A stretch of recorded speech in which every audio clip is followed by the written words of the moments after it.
블레셋 사람들이 이스라엘을 위하여 전열을 벌이니라.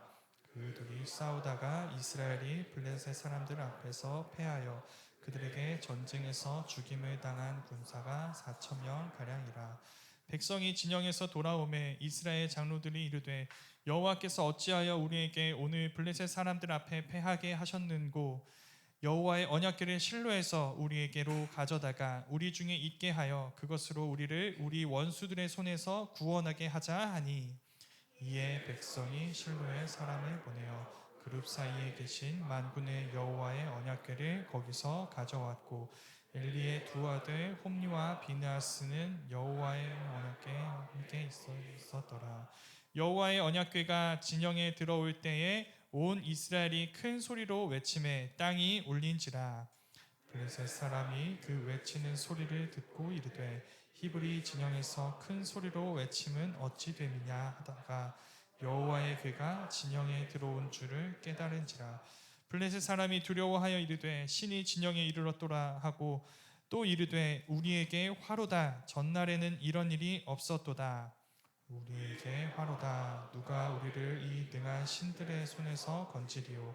그들은 광야에서 여러 가지 재앙으로 애굽인을 친 신들이니라. 너희 블레셋 사람들아 강하게 되며 대장부가 되라.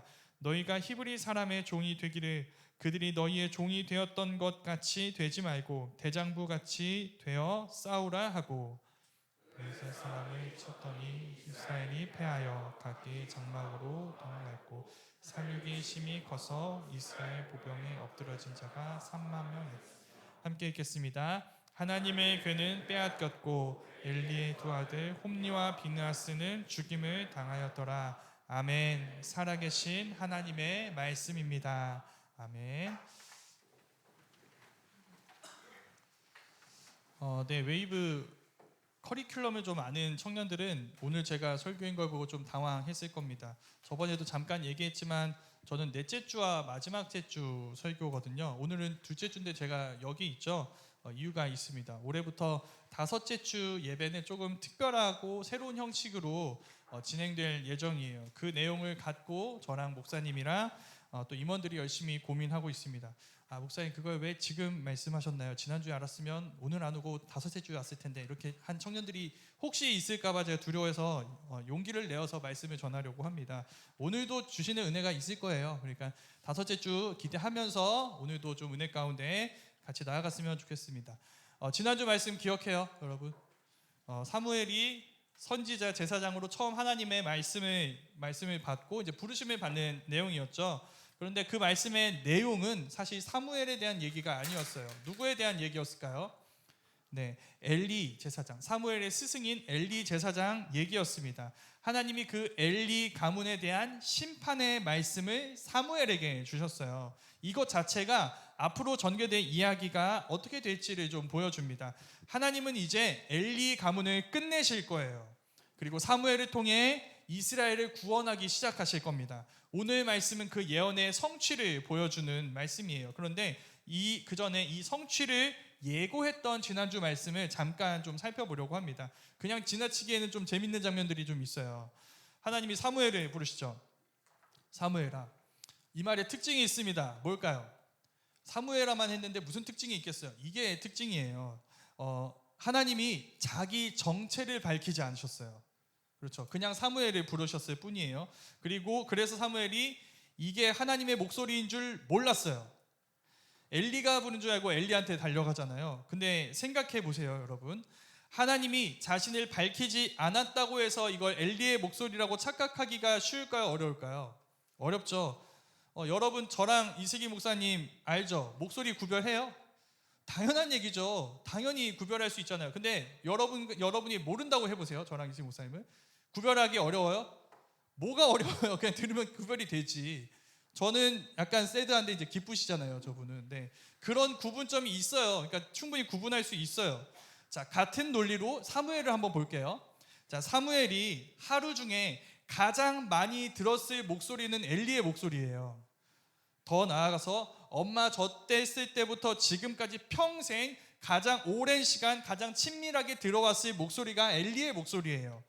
그런 사무엘이 하나님의 목소리를 듣자마자 한치의 의심도 없이 엘리의 목소리인 줄 알았어요. 그럼 이게 뭘 알려주는 걸까요? 사무엘이 들었던 하나님의 음성이 어땠는지를 우리에게 알려주는 거예요. 사무엘이 들은 하나님의 목소리는 어떤 목소리였냐면 엘리만큼이나 친숙하고 인격적인 목소리였어요.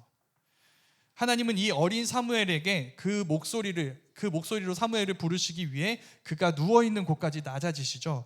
3번씩이나 부르세요. 여기에서 우리는 사무엘을 부르시는 하나님의 갈망에 대해서 볼 수 있어요. 이것만으로 일단 좀 따뜻해지죠. 네.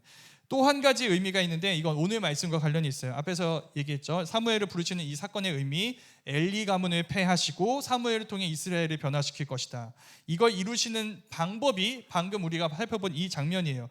사실 사무엘 이렇게 3번씩이나 부르지 않을 수 있었어요. 어떻게 하면 되나요? 하나님이 처음부터 내가 하나님이야 사무엘아, 내 얘기 잘 들어, 이렇게 얘기하면 이거 하나님의 음성인 거 바로 아는 거 아니에요? 그래서 하나님이 바로 사무엘에게 주실 그 말씀을 주실 수 있는 거고, 사무엘도 굳이 엘리를 이렇게 찾아갈 필요가 없었을 거 아니에요. 그렇게 됐다면. 근데 왜 자신을 밝히지 않으셨을까? 그것 때문에 번거롭게 하나님은 사무엘을 3번이나 부르셔야 됐고 곧바로 말씀할 수 없었고, 사무엘은 엘리를 깨워야 됐잖아요. 3번이나. 그게 바로 이유입니다. 하나님은 사무엘이 엘리를 깨우게 하세요.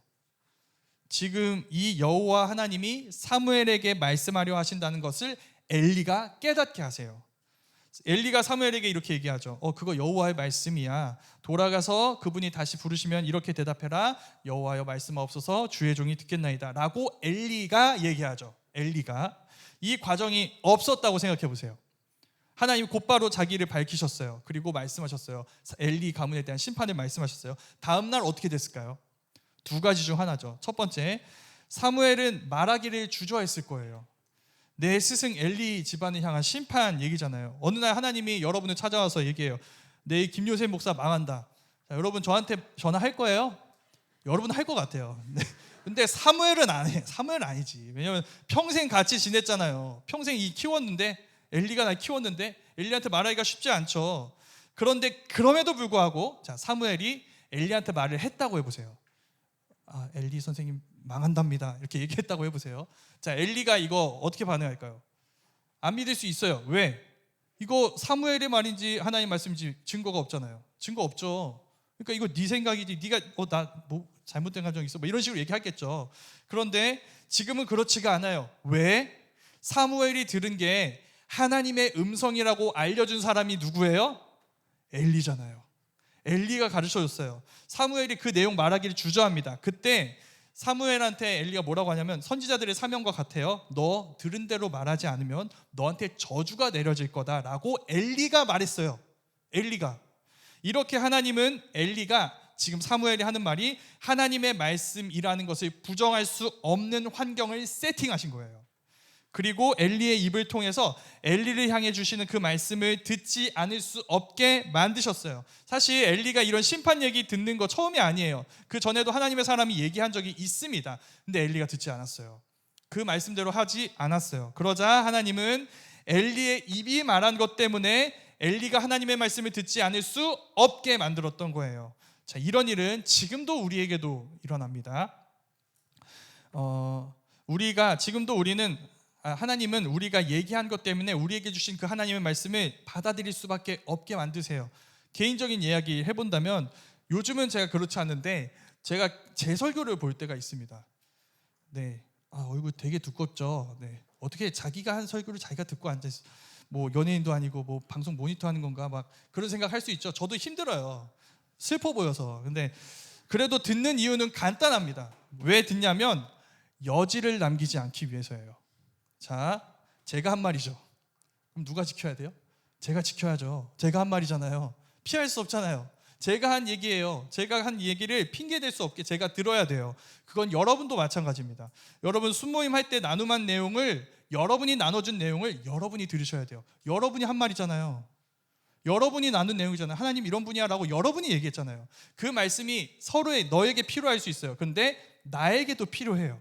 그러니까 내가 한 말을 내가 들어야 될 그 시간이 우리에게 주어지는 것이죠. 그런 타이밍이 있는 거예요. 그러니까 이렇게 우리가 하나님이 엘리야에게 하신 일을 기억하면서 우리 모두가 정기적으로 우리가 무슨 나눔을 했는지를 돌아볼 필요가 있어요. 내가 너에게 준 말이지만 그 말이 너에게뿐만 아니라 나에게 필요할 때가 있어요. 그때 여러분 그 사람이 나에게 줬던 그 말을 한번 전해줘 보세요. 들려줘 보세요. 그때 이렇게 나눴잖아, 그게 하나님이시잖아 라고 얘기를 들려주라는 거예요. 그것 때문에 우리가 여지를 남기지 않고 우리 입에서 나온 모든 하나님의 말씀을 우리의 이야기로 들었으면 좋겠어요. 그게 엘리가 주는 교훈입니다. 메시지죠. 그 엘리가 하나님의 말씀이라고 인정했던 하나님의 그 심판이 어떻게 이루어지는가, 그게 오늘 말씀의 내용입니다. 자, 이스라엘과 블레셋이 전쟁해요. 첫 번째 결과 대패합니다. 이스라엘 4,000명이 죽여요. 근데 이 결과보다 우리가 주목해야 될 건 뭐냐면 이 전쟁 결과에 대한 분석입니다. 이 패배의 원인은 무엇인가? 자, 이렇게 원인을 찾을 때 성경이 보통 무엇을 하냐면 우리의 죄를 확인해요. 우리가 잘못한 게 없나 혹시 우리가 알지 못하는 범죄가 있지는 않은가? 근데 이스라엘이 그 질문을 던지지 않습니다. 그게 뭘 알려줄까요? 이스라엘은 자기 죄를 돌아보는 시선 자체를 상실했어요. 여기에 관심이 있었다면 이스라엘 어떻게 해야 되냐면 하나님이 임재하시는 언약궤, 그 언약궤가 있는 이 성막이 있는 실로라는 지역에 가야 합니다. 가서 그 앞에 엎드려서 하나님, 우리의 죄가 무엇인지 깨닫기 원합니다. 그것을 회개하기 원합니다. 해결하기 원합니다 라고 기도했어야 해요. 그런데 이스라엘은 그렇게 하지 않고 대신 다른 일을 합니다. 언약궤 앞에 엎드리는 게 아니라 언약궤를 들고 전쟁터에 나가려고 해요. 뭐 나름대로 이유는 있을 수 있어요. 옛날에 여기 지금 가나안 땅이잖아요. 이 가나안 땅까지 오는 여정 중에 이렇게 언약궤를 갖고 전쟁할 때가 있었어요. 광야에서 또 요단강을 건너 약속의 땅으로 나아갈 때 여호수아와 이스라엘은 언약궤를 들고 이동했고 전쟁했습니다. 그런데 그때와 지금은 좀 달라요. 그때는 정복기였습니다. 약속의 땅을 정복하는 시기였어요. 지금은 어떤 시기예요? 정착기예요. 다 정복했어요. 이젠 하나님이 말씀하신 그곳에 언약궤가 도착했어요. 거기에 언약궤를 두고 이젠 거기에서 하나님의 뜻을 물어야 하는 거예요. 그런데 그 언약궤를 옮긴다는 건 무슨 뜻일까요? 하나님을 하나님의 자리에서 끌어내리는 거죠. 우리가 원하는 곳에서 원하는 시간에 원하는 일을 이루어 달라며 하나님을 포위하고 좀 솔직하게 말한다면 납치한 거예요. 하나님이 납치했어요. 우리가 읽은 4장 4절 말씀이 이렇게 이야기합니다. 제가 한번 읽어볼게요. 이에 백성이 실로에 사람을 보내어 그룹 사이에 계신 만군의 여호와의 언약궤를 거기서 가져왔고 엘리의 두 아들 홈리와 비나스는 하나님의 언약궤와 함께 거기 있었더라. 자, 여기에서 보면 언약궤라고 그냥 말하지 않아요. 그룹 사이에 계신 만군의 여호와의 언약궤, 되게 길죠. 이렇게 얘기합니다. 이게 언약궤 모양과 관련이 있어요. 언약궤 이렇게 상자거든요. 상자 위에 어떻게 되어 있냐면 그룹이라는 이름의 두 천사가 날개를 이렇게 내리고 이렇게 서로 마주보고 있어요. 앉아 있어요. 그 사이, 그룹과 그룹 사이가 하나님이 임재하시는 곳이에요.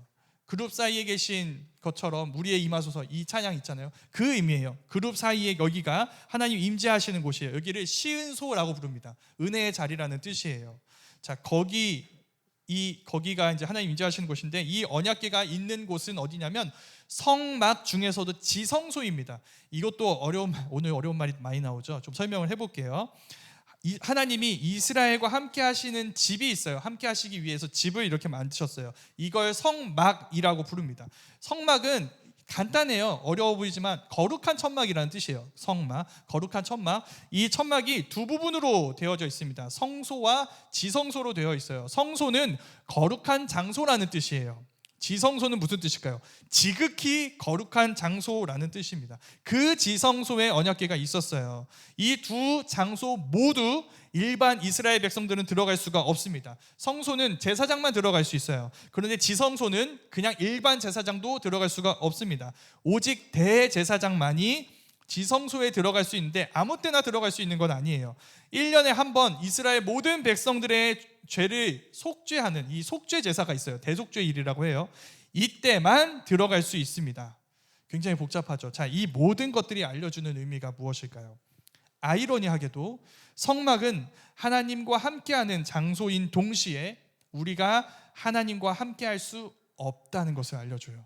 함부로 나아갈 수 없어요.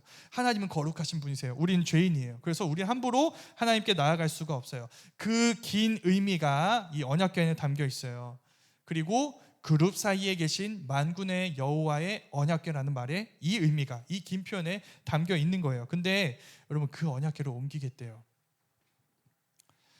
더 충격적인 건 옮기는 방법입니다. 자, 누가 옮겨야 될까요? 제사장들이 옮겨야죠. 레위 지파가 옮겨야죠. 이거 굉장히 이거 언약궤를 옮기는데 누가 함부로 할 수 있겠어요? 그런데 오늘 말씀 보면은 그냥 사람을 보내서 옮긴대요. 사람을. 언약궤 옮기는데 레위 지파 뭐 제사장 이게 아니라 무슨 이삿짐 옮기듯이 자, 너 갔다 와. 이렇게 한 거예요. 자, 이것으로 여호와 신앙과 가나안 신앙의 경계가 허물어지게 됩니다. 자, 이게 둘이 어떻게 다를까? 신상 여부에서 달라요. 신상. 여호와 신앙엔 여러분 신상이 없습니다. 언약궤는 신상이 아니에요. 언약궤는 어떤 거냐면 아까 말했죠. 여기에 여호와께서 임하신다. 그러니까 여호와의 발판, 여호와의 자리 같은 거예요. 그것 자체가 신이 아니에요. 그런데 가나안 신앙에는 여러분 신상이 있습니다. 그래서 움직일 수 있어요. 우리가 심지어 휴대할 수도 있어요. 여기에 더 근본적인 차이가 있습니다. 여러분 가나안의 신은 유한해요. 내가 내 손으로 잡을 수 있고 내가 통제할 수 있어요. 그런데 여호와 하나님은 무한하세요. 언약궤는 우리와 함께 하시기 위해 하나님이 주신 장치이지 그것이 곧 온 우주의 창조주이신 하나님을 제한할 수 없다고요. 제한할 수 없어요. 그런데 제한하려고 하는 거예요. 언약궤를 옮겨서. 그 마음이 여러분 우리 안에도 있습니다.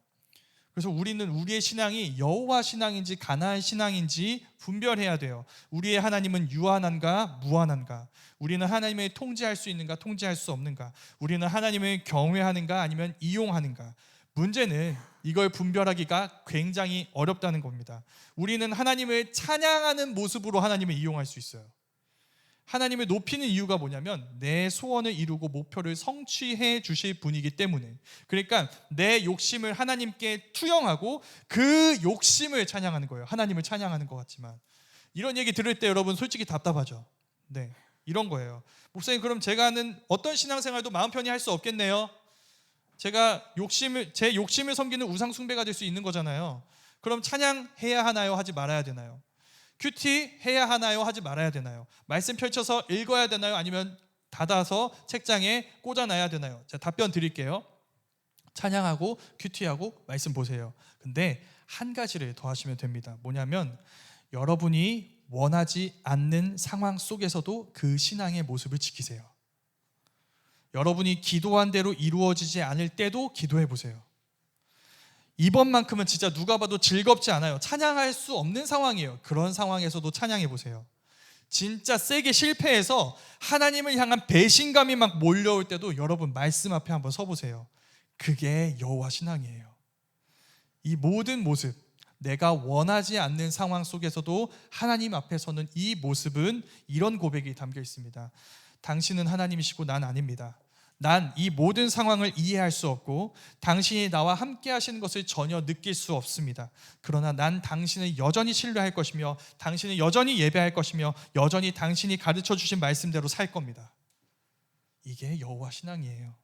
이 고백을 가진 사람은 여러분 주변 상황에 따라서 흔들리지 않을 겁니다. 그 모든 상황 속에서 하나님을 경외할 거예요. 그 모습으로 하나님과 거래하려는 가나안 신앙을 버리게 된다고요.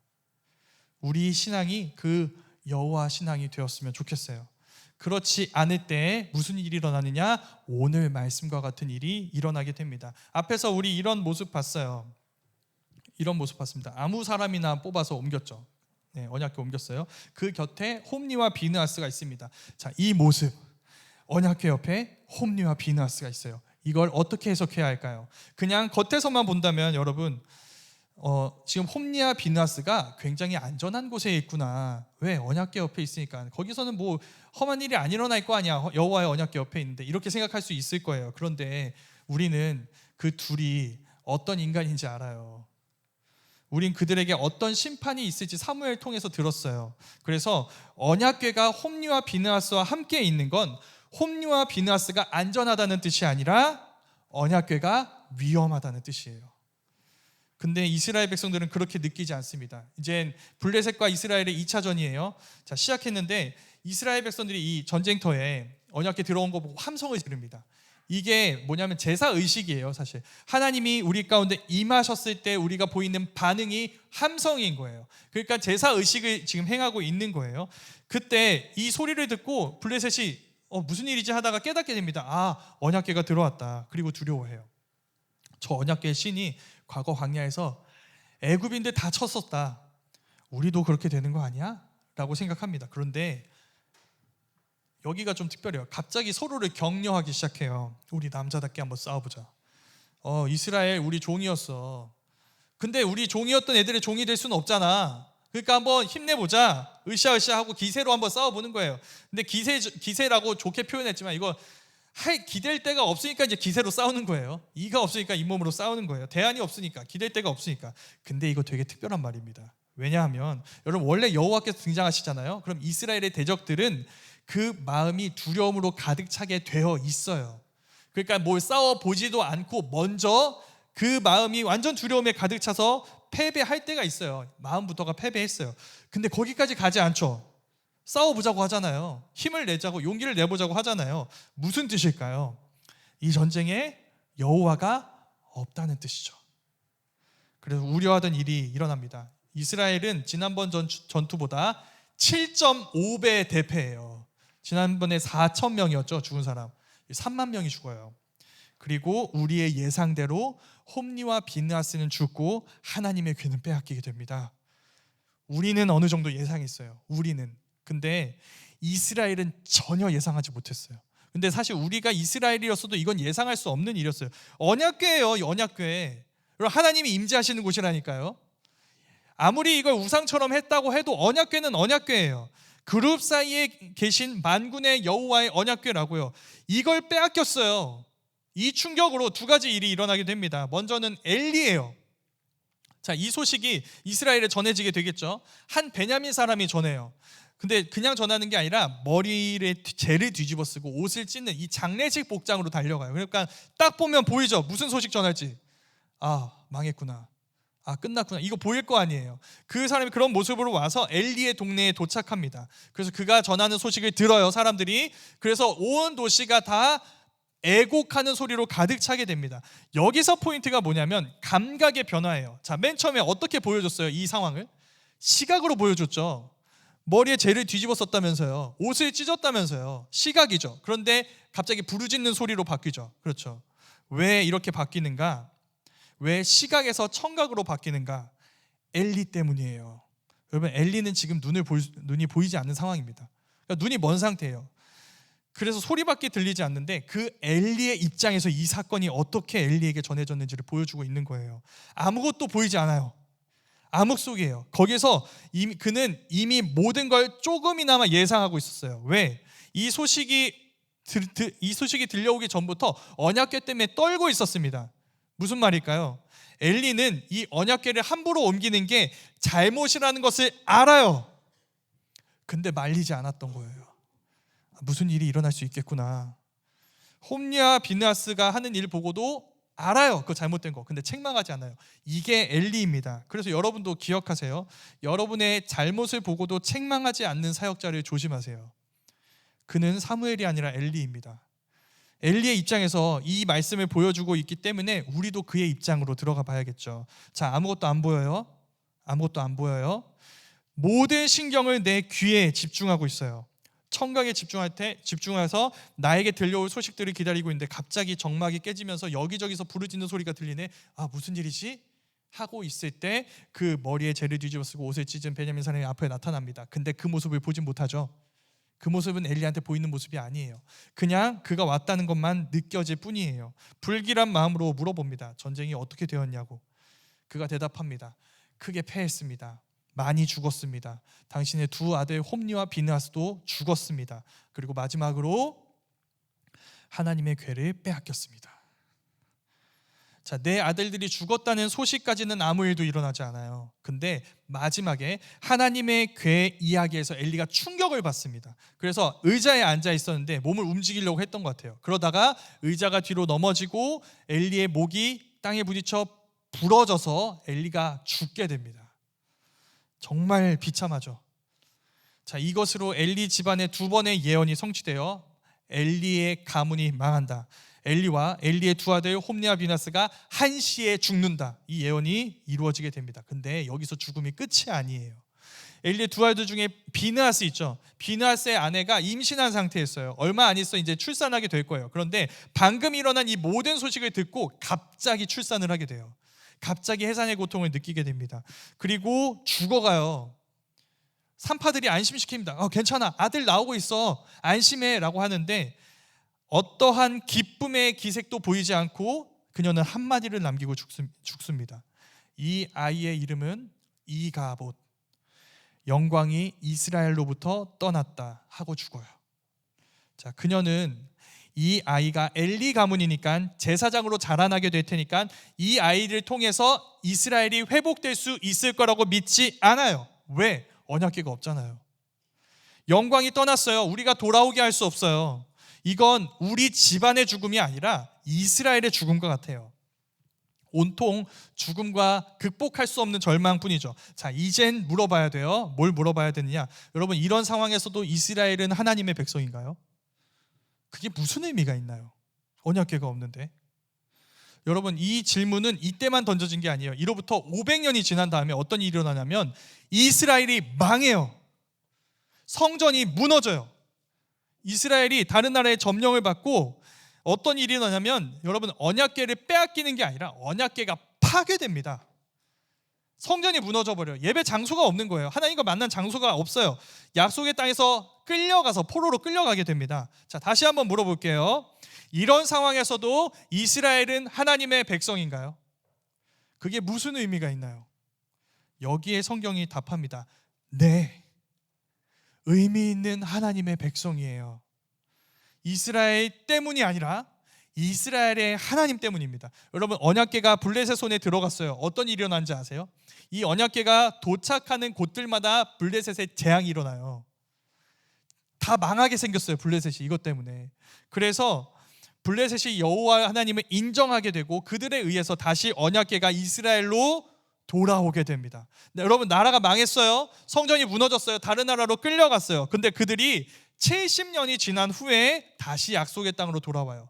무슨 일을 하는지 아세요? 하나님의 집을 다시 짓기 시작해요. 그럼 보이죠?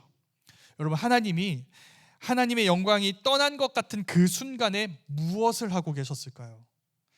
그 영광을 온전히 되찾아주기 위한 계획을 진행하고 계셨어요.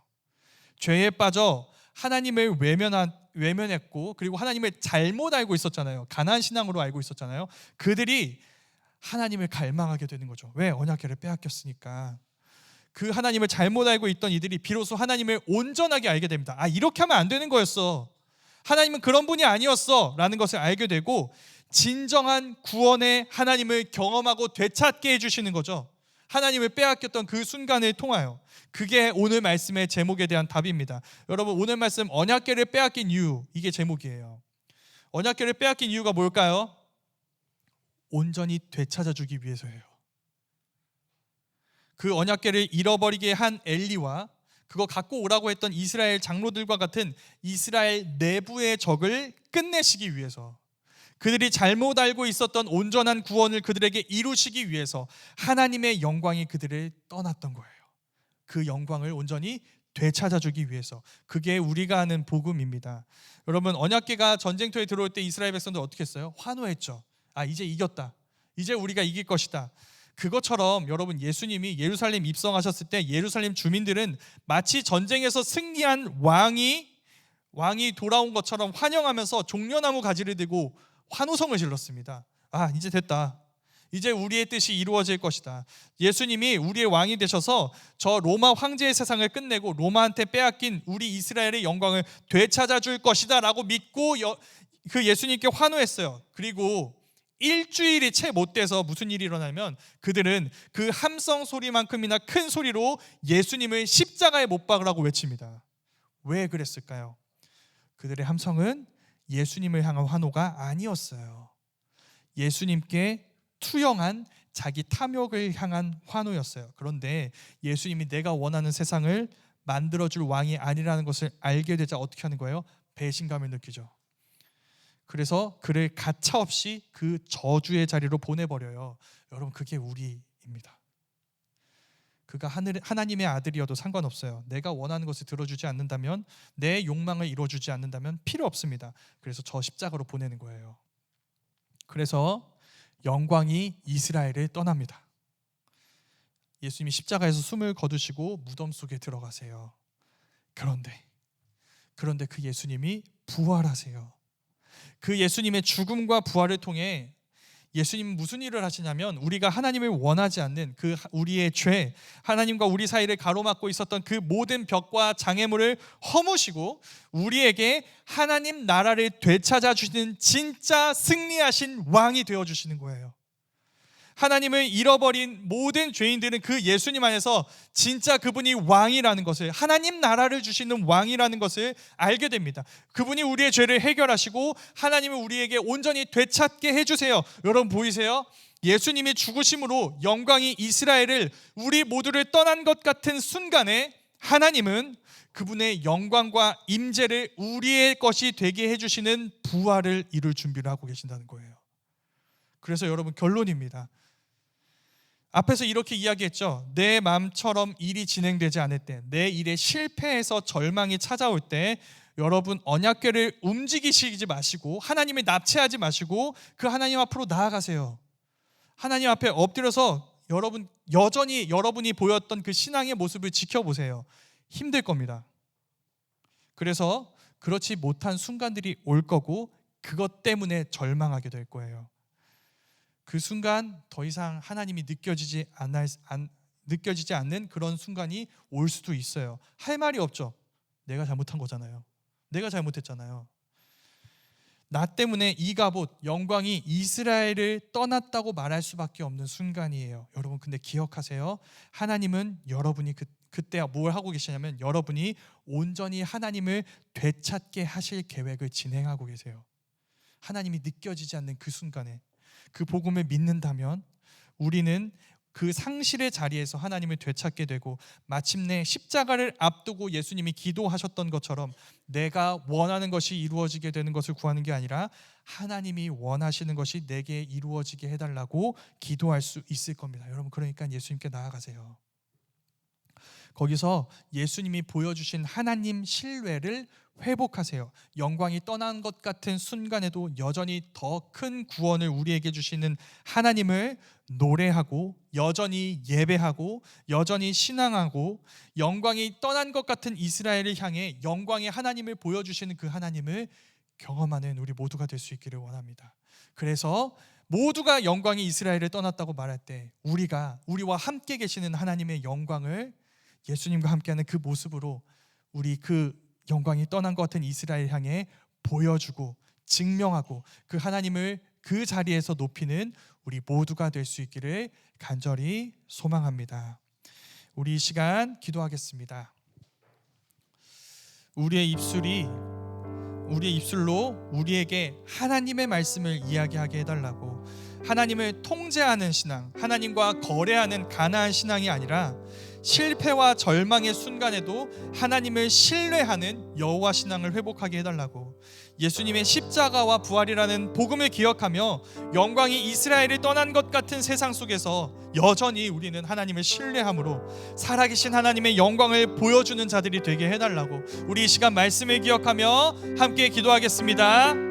하나님 감사합니다. 이 시간 말씀을 의지하여 주님께로 나아갑니다. 주님, 우리의 입술로 주님의 말씀을 고백했던 것을 우리가 듣기 원합니다. 우리의 입술이 고백한 그 하나님을 우리가 듣게 하여 주시옵소서.